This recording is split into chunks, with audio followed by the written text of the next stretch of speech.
Hello, friends. Welcome to the Logistics of Logistics podcast. My name is Joe Lynch. Thank you so much for joining us today. Today's topic is 5 lessons from military logistics with my friend Kenneth Carter III. How's it going, Kenneth? It's going great, Joe. Thank you so much for the opportunity. I'm excited to talk to you about this topic. Ken, please introduce yourself and your company and where you're calling from today. Yeah, so my name is Kenneth Carter III. I'm the CEO and founder of Ameriton Freight and Logistics. We're a freight brokerage firm, but we work on strategizing and consulting for the food and beverage industry. Very nice. Are you guys based in Orlando? Yeah, so we're based in Orlando, Florida. We operate nationwide though, but we do have a few customers that are here in Orlando area based off just our community involvement. We're able to help companies out that way. And it's a lot better when you can go in person and you see these people and build that relationship up that way. It's not the norm in logistics when you can get to actually see your customers on a regular basis. It's not. I know you mentioned you guys do a lot of food and beverage, and before we hit record, we were talking about the importance of picking someone who specializes in that, because there is that Food Safety Modernization Act. You got to have, if you're working through a broker, you got to work with a broker who knows the guys who understand the Food Safety Modernization Act. They should understand it themselves. And I think more and more of the food companies recognize that. I think they're usually trying to work with people who specialize in it. But if they aren't, they should be. Yes, I think it's very important understanding what type of products you're moving, understanding the temperature, and understanding what type of mode of transportation you need. And especially when we're talking like offline, when you have this pallet that's frozen, to put it on this dock and then you're waiting for a truck to come, that could cause contamination. And I believe that it's very important that even the people who's managing this product needs to have a better understanding of how long it can sit out, or if it needs to go directly into that truck, and making sure that truck has the temperature already ready for that product. Yeah. And you told me while we were talking, before we hit record, about some companies you run across that sometimes you get the impression they're trying to cut corners. And you say, there's so much risk when you talk about the food supply chain. Like, you can't cut corners in this business. Saying, oh, it's a short trip, we'll just take it out of the reefer, put it in a dry van. That just doesn't work that way. And what makes it even worse is they're putting this into an LTL. So now we're talking about a 2 to 3 days possible transit times. So it's not even like it's a dedicated truck. And I'm like, hey, you can't put this frozen into a dry van. Well, the customer approves it. The customer can approve it, but that doesn't make it right. Exactly. I know most companies are going above and beyond. That's why we have safe food, because I always think like it ruins a brand. It obviously injures people if there's foodborne contaminants, but it's just really bad business. I don't think we see it so much anymore because, let's face it, we all have pretty good food. So tell us a little bit about you, Kenneth. Where'd you grow up? Where'd you go to school? Some career highlights before you started Ameriton Freight and Logistics. Okay, we're getting to the meat now. I grew up in Orlando, Florida, played on a football team, and I also ran track for the 4 years. Sports was really fun to me. It's not something I wanted to do when I got out. And so, following my mom's footsteps, I joined the military right out of high school. Nicely done. And what were you in? I was in the Army, and as an 88 Mike truck driver, supplying products, food, and ammo to the troops. And were you deployed? Yes. So I was deployed in Kuwait and was there for 6 months. When we talk about heat, Florida heat has nothing on Kuwait heat. It's a little different. No humidity over there. No, I remember seeing a plant grow with the rain that lasted about 3 minutes and then it died immediately. So yeah, this is not the place. Yeah, that is not from. I'm way too pale to be there. What'd you do after you got out of the military? So after the military, I continued driving. I worked for a company where it was a moving and storage place. Drove there for a while, back into the heat again in Florida weather, moving furniture. They told me it was a driving job, and it was 5% driving, 95% moving. But after that, I started to party a little bit. The job was just not for me. It was taxing. So you get off from work and you have a drink, and that drink turned to 2 drinks, turned to 5. And eventually I started drinking every single day, and the drinking turned me to doing drugs.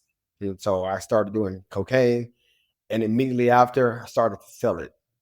And that was big. After I started to sell it, that just became my life now. And even though that wasn't my identity, it became who I was.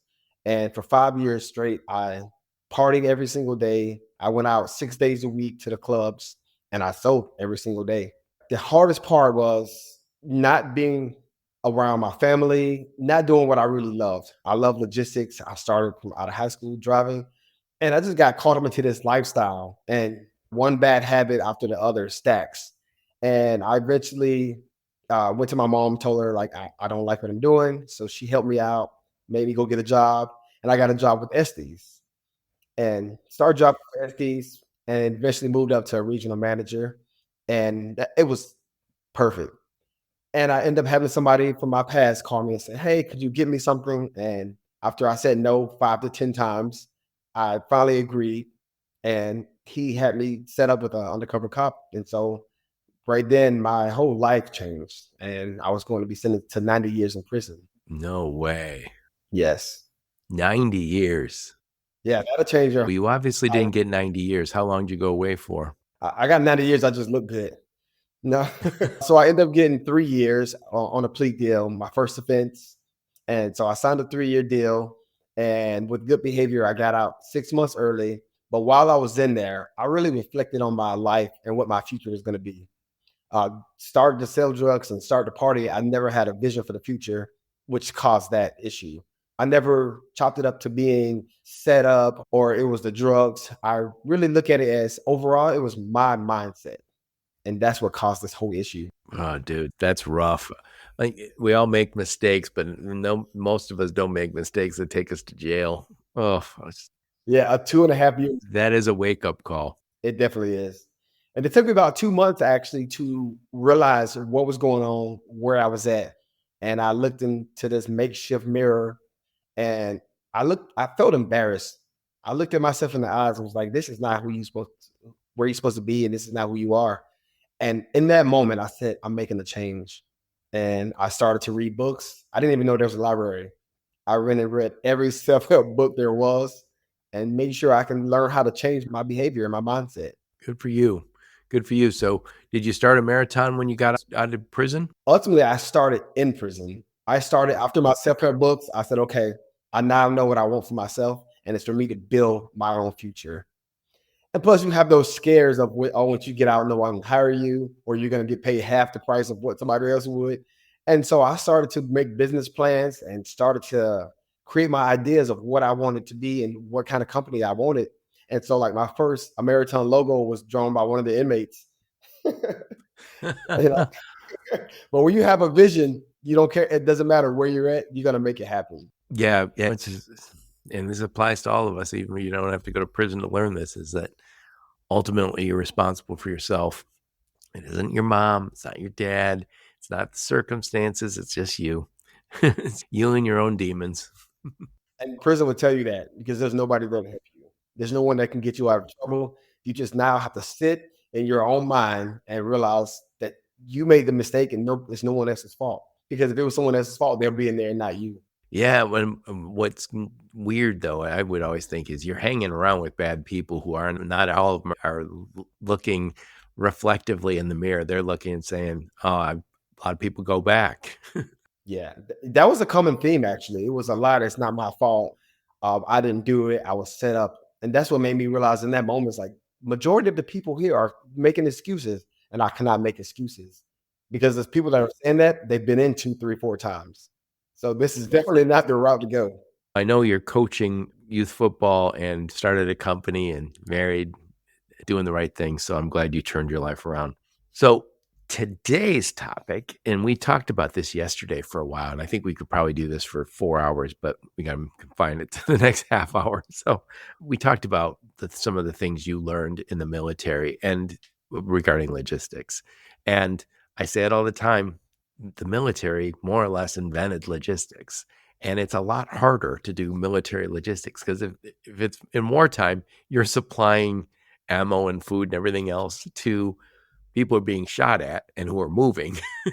And if it's a natural disaster like a famine or floods or whatever else, obviously it's makeshift. Everything in military logistics is next level. And it is literally life and death. If you don't get the food and the bullets and all the other stuff that's to the people who need it, people die. And So I think we can all learn from military logistics, and you're going to help us do that. Before we hit record, we identified 5 things we want to talk about. Also, before we are done, I want to talk to you about Truckers Against Trafficking. I know that's an organization that you're active in. So the first thing I want to talk to you about is VUCA, one of my favorite terms. That's volatility, uncertainty, complexity, and ambiguity. I know it is a business word that, or business acronym that the military uses a lot. And it makes a lot of sense. And especially during COVID, we all said volatility, uncertainty, complexity, ambiguity. That is a world that military logistics people live in all the time. Kenneth, please elaborate. Of course. So let's touch on volatility. It's all about being flexible and ready for change. And I'll give you an example. We're setting up a route. We know which way we're going. Our whole fleet is headed that way. And then we get word that the road's blocked for whatever reason that may be. And in that moment, we have to already have a plan in place to say, we're going to take this route now. And I think that's very important in logistics, especially in the military, but in logistics overall, like you can have that plan, but knowing that something may happen and you may have to make adjustments and just being ready for that volatility. Yep. Yep. And you said something to yesterday, and this brings us to our second point, resilience and scenario planning.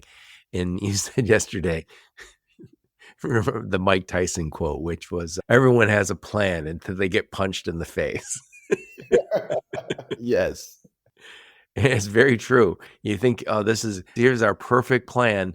And then reality hits, and it's that punch in the face. So I know you said that in the military, there's a lot of focus on scenario planning to build resilience.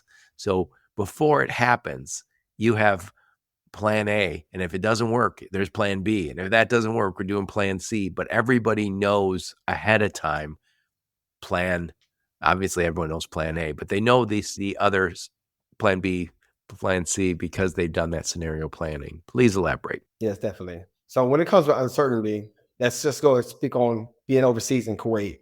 You definitely don't know what the natives are doing. You don't know how they think about you. And so you have to have those plans in place. So when it comes to scenario planning, it's, well, we want to drop this delivery here, but what if that place is infested with people and we can't go that way? We always have plans, like you said, the A, B, and C. We're going to drop here, but if that doesn't work, our next best place is to go here. And we're also planning those scenarios around the best possible outcomes. And sometimes those A, B, and C plans may not work. But because you've already looked into these issues, already identified what may or may not happen, I believe that we are in a better position to, even if it's a plan D that we didn't have planned, that we know how to work around that. Yeah. And if you know the mission, that's a big step in the right direction. And a lot of times organizations, the people who are loading the trucks or driving the trucks, they're disconnected from the mission sometimes. And sales is disconnected from ops, and ops is disconnected from logistics. It happens. So if we're not all on the same page, you can end up with some poor outcomes. Yes, you definitely can. And that touches on that complexity part where you have to foster that collaboration. When everyone knows what the plan is or the vision or the mission of the company, it's so much easier to plan and to work together. And like you said, the departments are siloed. You have your operations team that doesn't know what the sales team is doing. The sales team is trying to make more sales. Operations can't handle that much sales. And then you have your warehouse workers and your drivers, and no one knows what's going on except the people that are in the office. And they're not actually making the moves. So you have to have that collaboration and that communication together. So when those complexities do happen, everybody knows what to do, or we also have an idea of what we can do because we know what the mission is. Yep. Yeah. And that brings us to ambiguity. I know there's a lot of that in the war zone. Please elaborate. Yes. So like we touched on the mission, you have to know what the vision is of this mission and the overall vision. If the vision is to get this product from A to B as safely as possible, then we all need to know that. We need to know what the vision is. We need to get X amount here by this certain amount of time. So when you do have those plans in place, you still know where you need to aim and you still have a time frame. You can't just say, oh, plan B is going to take an extra day because those troops are waiting for that food. So Plan B needs to work along with that vision and saying it's the same vision. Let's get this ammo to these tanks before they run out of ammo and everyone's screwed. Yep, yep. So we talked a little bit about VUCA, volatility, uncertainty, complexity, ambiguity, and really the opposite of that is resilience and the scenario planning that is necessary. You need to do the scenario planning so you can work around VUCA. It's always going to be there. It's especially bad in the military, but let's face it, it's part of what we deal with every day in the logistics and supply chain. And I think we don't do enough scenario planning. I know people are doing it on the run, and maybe it's not necessary for every single load, but I think if we have more the scenario planning, the nature of it involves everybody. So everybody's aligned on that same mission. So the next thing I want to talk to you about was you said in the military when you were in it, that there's just a culture of leadership and that everybody's expected to be an individual leader and everybody's expected to be that next man up if necessary. So please elaborate on that, Ken. Yes. So when you're in the military, let's just go from the basics. You're sitting in this squad. You have your platoon leader, your squad leaders, and this squad leader has to hold the culture together. He has to be able to represent everyone that's in the squad and also represent the higher ups. And I believe that when that culture is there and that leader knows what the mission is, they know what the vision is, and they also understand their troops, then we're able to follow that person into battle and we feel safe. But when it's jumbled up or this person's showing favoritism to this person and that squad leader is not respected, it's going to mess up the whole ranks. And now there's something that they always told us. If we go left or we go right, we need to have that leader who's confident enough to say we're going left. And even though it's wrong, we're ambushed, we're all there as a team. And that's really important when it comes to leadership. Yeah. And it's interesting because I've talked to a lot of military people in the past about this. I wrote an article years ago, and I remember talking to a lot of people about the difference between the military and the civilian ranks. And they said, you focus so much time and effort on teamwork and communication and next man up and just the values that this squad and that this platoon embodies. And that's a little different. Sometimes we're a little too cool for school when it comes for that stuff. Oh, I don't want to get into all that raw stuff, but it is important and it is there in the best organizations. It definitely is. You need that. Everyone needs to know what everyone's doing. We also need to make sure that we're all on the same team.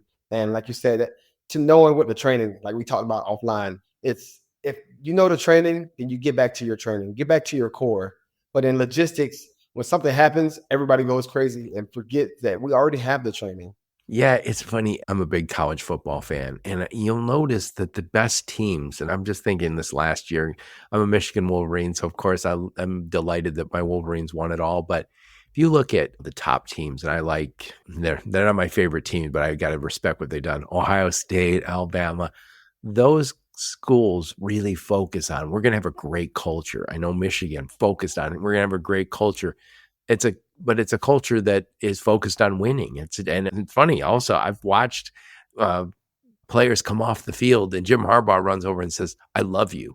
Like very weird behavior for most of us. You wouldn't say that to most of your coworkers, but the culture is that tight. And I think it's not surprising when you see these top teams. You've watched Nick Saban, Urban Meyer, all these players are great coaches who are retired now. They constantly talk about culture. And you hear the greatest coaches or the players from those greatest coaches that say he was hard on us, but it was always in love.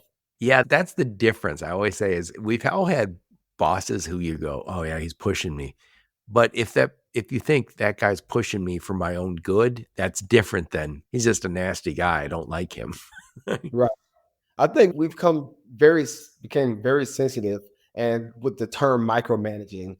Sometimes it's not the person that they're micromanaging you. They just want to make sure that you're succeeding and they're going to make sure that you're moving at the speed you should or what your potential may be. I think also you've got a team, and I think that you've done a lot of the right things and you've done a lot of the wrong things, and you've turned your life around. And I think from a leadership perspective, you go, look, I get mistakes. I've made a few, right? I don't expect perfection. I just expect you to keep getting better. And with that mindset, the company can grow and continue to be successful. Yep. Yep. So we've talked about VUCA. We've talked about the opposite of VUCA, which is resilience and scenario planning. We talked about the importance of leadership culture, that next man up, teamwork, communications, all those important things for the military. Next thing I want to talk about is processes and training. I said, when we were talking about this the other day, I said this to you that I've never been in the military, but I've watched a lot of it on TV. And I always would see those, I guess it's squad leaders, as people would go into battle, as they would be jumping in these foxholes, they would be screaming, remember your training. And I don't even think it's just training. I think it's at that point, they've done it so many times that it's second nature. They don't think, there's no time to think. They just do. And they do it because now that's the habit.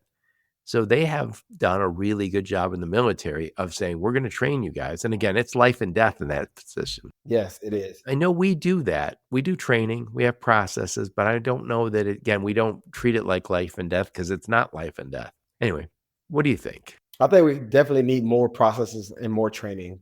When it comes to these organizations, it's this set amount of time. 8 weeks should be the time that you should be ready, but everyone's not ready. And then you throw people out there, we're going to say the battlefield on the floor, and they're making mistakes and you're wondering why. Maybe this person wasn't trained enough, and then this person did have enough training. So I think when you send up processes that you need to take everyone into account and make sure that the processes that we're going through, that may seem redundant, it may seem annoying, but when you really need it, it's there. Like you said, you remember that training and not just saying, we're going to touch on this for 2 days and then we're on to something next because you're trying to get them to hurry up and make money for the company. Yep. And it comes down, I think that sometimes this habits, like we have to do it so many times that it is second nature. It's a habit.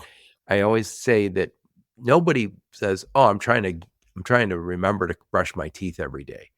That became a habit when you were a kid and you do it automatically. You don't give it a second thought. We need to do some of those we do it so many times the right way. So I know I have to follow up with communication. I always used to say this when I was still in logistics. I would tell my people, when there's a problem, I need you to talk to them on the phone. Don't text, don't send an email, talk to them on the phone, and then do a follow-up email. And if necessary, copy me or someone else in the team and say, per our conversation on the phone, and write it down. And after a while, I didn't have to ask. But in the beginning, when I first got there, people, oh, yeah. I sent him a text message. I said, what did he say? He said, okay. I was like, now what do you know? Like, what you need to do is pick up that phone. And again, we got to get all those kind of behaviors, whatever it might be, as second nature. You don't give it a second thought. It's just like brushing your teeth before you go to bed. You don't go, oh, I wonder if I keep forgetting to brush my teeth. Nobody says that. Well, I suspect somebody does. Most adults don't say that. That's what it is that repetition. And we get annoyed, especially as parents. We know you have to say the same thing to your children 1,000 times a day. But eventually, like you said, with brushing your teeth, if you tell them every single day and every night to do that, eventually you don't have to do it. So it may seem daunting at the time, but it pays off in the end. You're not telling your 17-year-old to go brush his teeth. And you get to a place where you need discipline in the beginning to form a habit. But once it's a habit, it's just automatic. You don't give it a second thought. And we have decision fatigue in our lives. And what you need to get out of is get to the place where you say, nope, I do it automatically. These are the automatics. I don't think about it. That's why you see, I've seen people talk about Steve Jobs wore the same clothes every day. And so he never had decision fatigue. He woke up and said, yeah, I got the same turtleneck I wear. He probably had 10 of them. I wear a different one, but they're the same one every day. And he doesn't have to make a decision. A lot of people eat the same food every day, so they don't have to worry about thinking about what am I going to have for breakfast? No, I have the same damn thing every day. I'm one of those for breakfast. What do you eat? Oatmeal and boiled eggs every day. Every day. Oh man, we got to upgrade you. I eat eggs every morning too. I don't eat breakfast. I eat at noon. So I eat eggs every day at noon. But I get bored. I'll eat the same ones for a month, then I switch. I'll do that. So I'll do boiled eggs for about a month, and then I'll do scrambled for a month, and then I'll do omelets for a month. But speaking on the habits, it's like going to the gym. You want to get in shape, you want to work out, and you can't find time. All you have to do is just make time. Like for me, it's 4:30 in the morning. I'm waking up and I'm going to the gym. There's no thinking about it. I don't have to figure out the next day. if I'm or what time. I saw this. There's a great book called Atomic Habits, one of my favorites. And the guy said, there was a guy who wanted to lose 100 pounds. And so he said, all right, I got to change my behaviors. I got to get to the gym. So he committed to with himself. He'd go to the gym every day for 5 minutes. I read that book. Yep, every day. I think it's 5 minutes, maybe it's 15 minutes. And I did that after COVID. Man, COVID kicked my ass. And, and I remember going to the gym so I could feel it in my lungs. I remember going to the gym and going, 15 minutes. I'm going every day for 15 minutes. Got back on the horse. Were you consistent with the 15 minutes? Oh yeah. Oh yeah. Yeah. I go to the gym now all the time, but it was after COVID. It was like just hard because again, my lungs just they were not feeling good after that. So process and training. We do training, but we have to continue to remind the troops, remind the team, this is how we do it. And reinforce it to the point where it's second nature. They don't have to think about it. And I think we got to get our frontline people to understand when they come to a new scenario, it should never be new because we're going to incorporate that into our training next time. Anyway, the last thing I want to talk to you about is technology and intelligence. And you were saying the U.S. military prides itself on having the best tech and the best intelligence. So you always have the technology to serve you, but you always have the intelligence about what's going on. And that up to the minute intelligence in our business is data. So give me your 2 cents on this one. Yeah, I think that intelligence is based off of the data, and the data has to be the right data. First of all, you can't go and just because one company is using this type of information that you think you can use that type of information. So I think that we first of all have to understand what it is that we're looking for, and then we figure out what data we need to read to make those intelligent decisions. Because oftentimes when just in life we're comparing ourselves to others, we're not accomplishing what we need to accomplish. And that's the same for organizations. We can have two food and beverage manufacturers. Doesn't mean that we need to be going off the same information. And so even in the military, when we're making our strategic moves and changing directions, we already have some type of intelligence of where we need to go and if the next place that we're going to the next route is safe. So we definitely need to incorporate more technology and more intelligence in our decisions overall in the organizations. Yep. We all know we need tech, and I know we all know we're using intelligence. And I think something that we already know, all of us are probably already doing, but I don't think we can overstate it because there's never a finish line on any of this stuff, especially with when you're talking about war. Because in war times, it's being second best means you lose, and we take it. In our businesses, I think it's the same way because when we talk about the freight brokerage business, the top guys are killing it. Even in bad times, it's the bottom guys who suffer the most in bad times. Anyway, I'm going to summarize those. I'm going to summarize these points, and then I want to get your final thoughts. Then we're going to talk about Truckers Against Trafficking. So I'm talking to my friend Kenneth Carter III. We're talking about five lessons from military logistics. So we talked about VUCA, volatility, uncertainty, complexity, ambiguity. It's part of business, definitely part of war. And to get around that, to fight through the VUCA, you got to build some resilience in. You got to do scenario planning. You have to think about and plan around all of the potential scenarios. And if you don't, you're going to get beat by VUCA. It is always there. Next, we talked about the importance of leadership, culture, that military prides itself on this next man up, teamwork, communications. We probably can't overstate this stuff. We take it for granted. You need to be able in military to look and say, the guy to the left, the guy to the right, they're going to save my life. We don't think of our coworkers that way, and we don't have to, thank God. But if we're going to be successful, we have to have that culture and that leadership in our businesses. Talked about processes and training. We got to get this so it's automatic. We have processes, we have training, and when we run into a problem, we know what to do, and it's just second nature. We got to get to that place. Last but not least, we just talked about technology and intelligence. In our business, tech, we all know we need tech, but that intelligence, we have to be able to take advantage, and so we can help our customers and succeed. Final thoughts, Ken? I'll say go back to that list that we just talked about and see where your vision's at, see where your mission is, And you can definitely identify the holes in your communication with even the people that's next to you. And I believe that we really need to do a better job of communicating and building a collaborative team. Like you said, in the military, the person to the left and the person to the right should know what you're doing and stop creating silos. And I believe that if we do it that way, these organizations can move faster and more efficient. Yep. I love it. I love it. So, Kenneth, we talked yesterday and you were talking about Truckers Against Trafficking. I've heard of this organization, and the title says it all, but please tell us a little bit about the mission of Truckers Against Trafficking. Yeah, of course. So it's a nonprofit organization and just bringing awareness to human trafficking and how volatile these companies or these people are. I'm sorry, these people are when it comes to Truckers Against Trafficking. There's situations where you can see a driver with a woman and the woman's being directed and maybe she looks uncomfortable. When you have that training, the Truckers Against Trafficking, you can identify that. You can call law enforcement and let them take it from there. But at least you're helping people stay safe. And these truck stops, they're really known for that type of thing. So being more aware of your surroundings and your situations with the Truckers Against Trafficking helps. Yep. And the drivers are on the front lines of this. So they see people who are being trafficked. And so when drivers understand some of the clues or the signs that this is a person who's vulnerable or being trafficked, they can make the authorities aware of that. Yes. And they even do it for over-the-road truckers. They have a specialization for bus drivers and even the energy sector.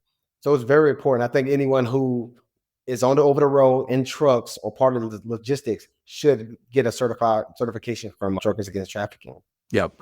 I'll make sure I put a link in the show notes so people can go to that website and get involved, because I think if we can make all the drivers obviously can be aware of this, but I think also if the freight brokerages and the 3PLs and the other people in the business starts to say, we're going to recognize and we're going to work with the trucking companies that do that training and participate in this program, it's not only going to save lives, it's not going to improve lives, but I think also it raises the profile of trucking in the community, because this is a place that we're on the front lines. We can look and find those things where the average driver just doesn't see it. If you're not aware, then you don't understand it. And we make sure that every team member that we have takes that certification because it's really important. Yep.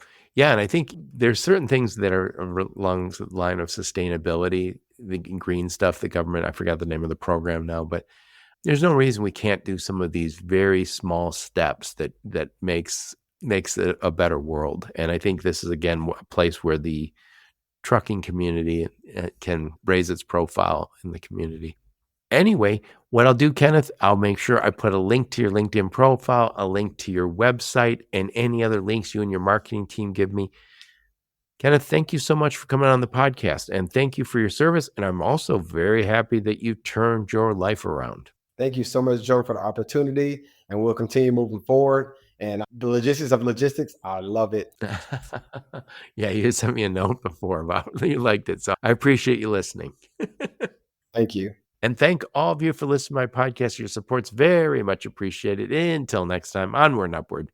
You have been listening to the Logistics of Logistics podcast, where we engage with leaders in the logistics and supply chain community. If you like what you hear, please subscribe, hit the like button, and leave us a nice review on Apple or Spotify or wherever else you listen. Also, please check out our videos on YouTube and connect with us on LinkedIn. We're very big on LinkedIn. And you can also reach us on the logisticsoflogistics.com, our website.